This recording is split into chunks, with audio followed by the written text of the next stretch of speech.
bakunzi b'urubuga rwa Bwesu TV, ndabaramukije amahoro y'umwami wacu Yesu Kristo.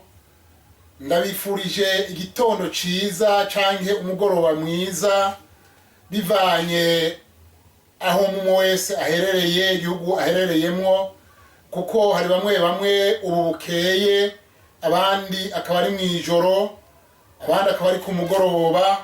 Ndabahaye yambo, ndabifurije umugisha w'Imana kuri itariki imwe itangura umwaka w'ibihumbi 2026. Nifuje kubifuriza umwaka mushasha, cyane cyane kuri mwebwe mukurikirana uru rubuga rwa Bwesu TV. Ndazi neza ko muri benshi, nagomba ndabashimire ku bikorwa byiza mwama mukora, ukuntu mugenda mungurikirana.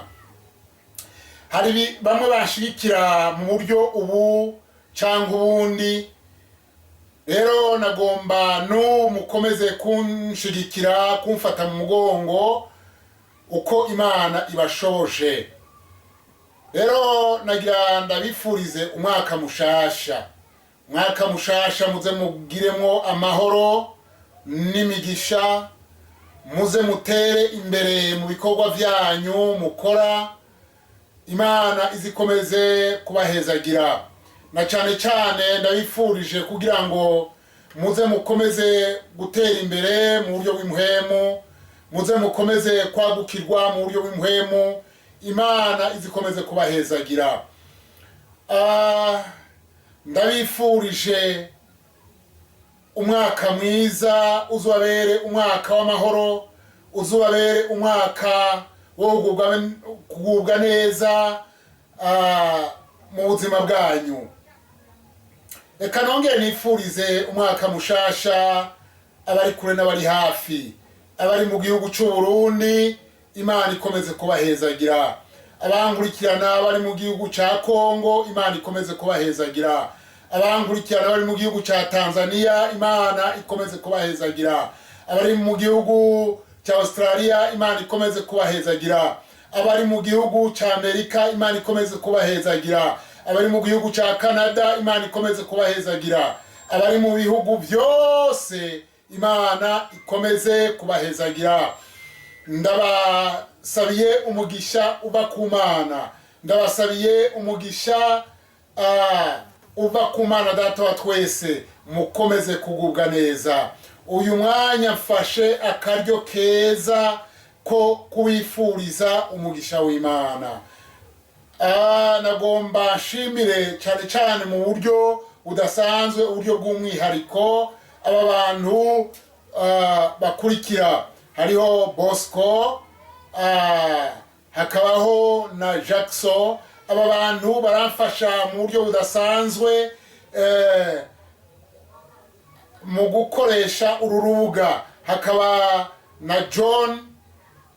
Aba bose baramfasha gukoresha uru rubuga. Hari byinshi ndababaza kandi bagakomeza kumfasha no kunsobanurira no kunyigisha. Imana ibaha umugisha. Rero saba gusa nshimiye, ndashimiye nawe ndashoboye kuvuga amazina. Hariho abashikira mu buryo ubu cyangwa ubundi nko namaze kubivuga.